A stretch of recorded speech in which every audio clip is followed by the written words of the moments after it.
What fool thing is Johnny doing now?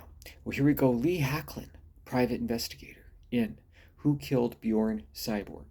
It's a first draft. Now I made a change from the previous chapter, so here we go. When Bjorn's face touched the rubber lining, the telescope exploded. He died instantly. One hopes. Zoe lit a Virginia Slim cigarette and Harv had a conniption fit. Ye God, Zoe, if you want to kill yourself, that's your business. Some of us actually enjoy living, preferably with our lungs intact. She blew out some smoke and said, There's a window, Harv. Take a flying leap. Enjoy the clean air before your pumpkin head splatters on the pavement. Ron clapped his hands. I only flinched a little and howled. Did you hear that, Harv? And you call yourself a writer. Lee, whenever these two are together, I feel like a playground supervisor. I wondered about that. For her advanced years, Zoe wasn't bad to look at, and Harv was a little short of breath. I was never wrong about this sort of thing. Poor Ron. He said, Let me tell you about Bjorn, Lee. He was one in a million.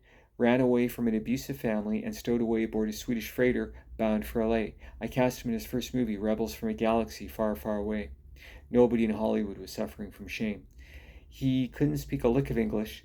I paid for an on-set tutor. He was a sponge, and his work ethic was off the charts.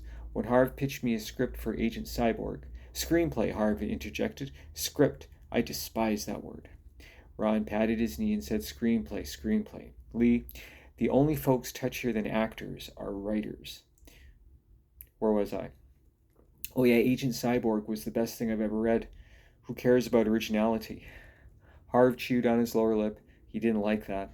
I gave Bjorn the lead without looking at any other actor.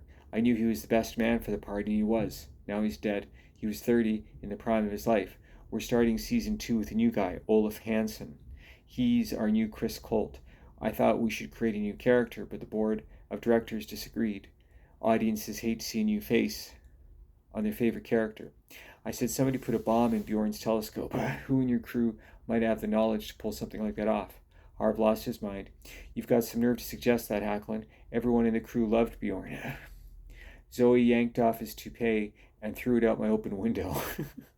Fetch, Harv. His bald head left my office. Men in their hang-ups. I can't wait to lose my hair. It's a pain in the neck. Bald is beautiful, baby. Ron chuckled and said, Zoe, you put the O in outrageous. Lee, everyone who worked on the show, including yours truly, was interviewed and vetted by New York's finest. That's why we're here. Season 2 begins filming tomorrow. If you want the job, we'd like you to be our new unofficial chief of security.